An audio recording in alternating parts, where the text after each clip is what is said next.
That's the twist. Okay, it's Love in a Time of Cholera down in Mexico. I'm here with Hilary. I'm Craig.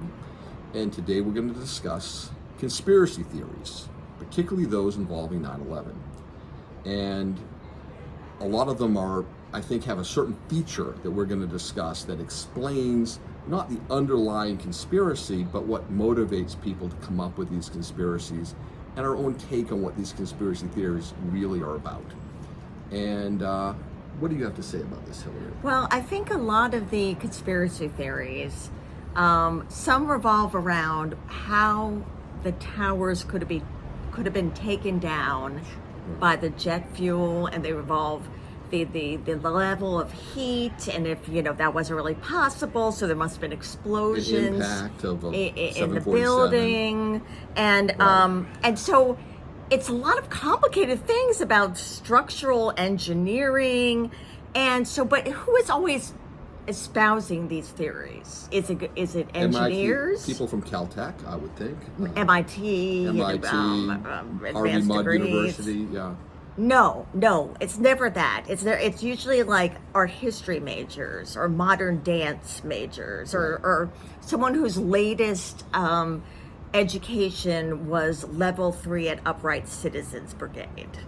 Mm-hmm. So I mean, it's usually very, very creative people, right. And it's usually like all this stuff. I mean, it's very advanced mathematics. Absolutely. Of like what do you? How would you describe the vectors of the vectors? data? You have material engineering, the effect of heat, ballistic dynamics, and these people can figure this out. Surprisingly, I think. It is very surprising, yeah. Considering like the very people that are very creative.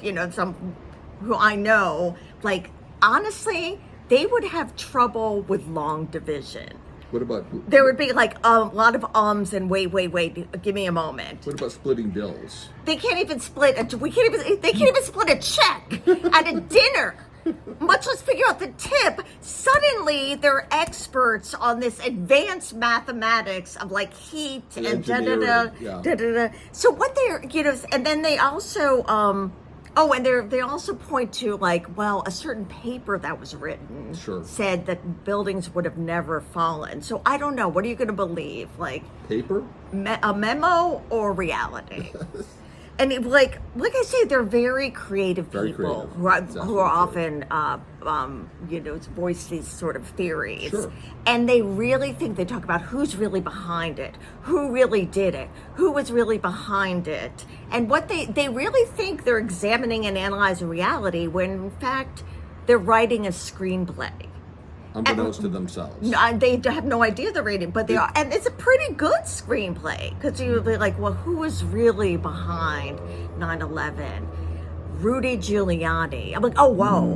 No, God, that's a twist I did not see coming. Didn't see that one. I mean, is that like the midpoint? Does that lead into like the Act 3? And then they don't even know. They have an incredible story on their hands. Perhaps? It could lead to a sequel, like who's behind Rudy Giuliani, right. who was behind this. I mean, it's always something incredible. Clarence Thomas on a yacht, perhaps. Clarence Thomas brought the explosions while on the East River, on his friend's yacht. You're like, whoa, wow. Oh my God. Take the wind out of me. That will be like a, drop the popcorn moment. Right. But it's not real. Right. Or that you're hiding something in Building 11, and the best way to hide this is to kill 3,000 people. That's could you move it? I mean, would that probably be more plausible? Like the papers that were somehow in there, all the secret right. documents. Yeah, how about moving it? Oh my God. Yeah, it's absolutely true. Right. And a lot of people who are like, because, there's a lot of suspicion that goes on because, a lot of these people. Very untrustworthy. Yeah, like I don't trust, they're like, I don't trust mainstream media. Are there reasons to? Good reasons, I think. So you don't trust mainstream media, but you are going to trust, I don't know, that guy in his and mom's garage. Raccoon Boy 33. I think he has celiac disease.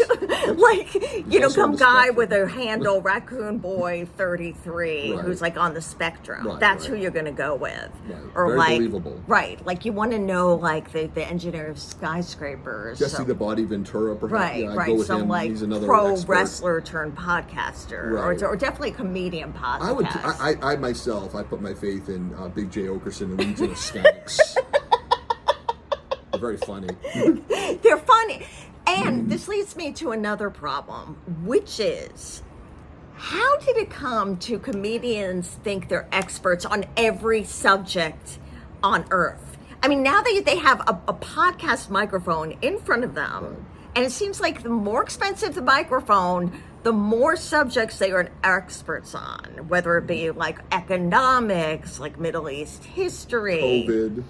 every single Everything. thing, like, you know, medicine. They're just, you know, I mean, who really knew? Nature versus nurture. Rachel, I All of used to it. do all these tiny podcasts, and they would say things like, well, women are like this. You're like, no, they're born that way. And they really were getting at nature versus Right. nurture problems, which the greatest minds have never been able to figure out, and we're just starting to understand the brain scientifically. Sure. But somehow these comics Right. had figured out, like, if we only knew to just go to the 9:30 show at Stand Up New York, or even the Chuckle Hut, Yes. and you would actually know the answer to nature versus nurture. Right, right. And I would have to say, wrapping up, the most absurd, well, no, they're all absurd, but I want to say absurd one is the moon landing and Yes. how it was fake. Yes. Because, you know, if they were planning this, Right. they would be like, okay, what we're going to do is stage this Right. moon landing so it's so believable and keep it a secret for generations. Like, an assistant in that meeting would have said, you know what's easier? Going to the moon. And with that, Love in a Time of Cholera is out. We're in a time of cholera, and so are you. Wish you much love. Bye-bye.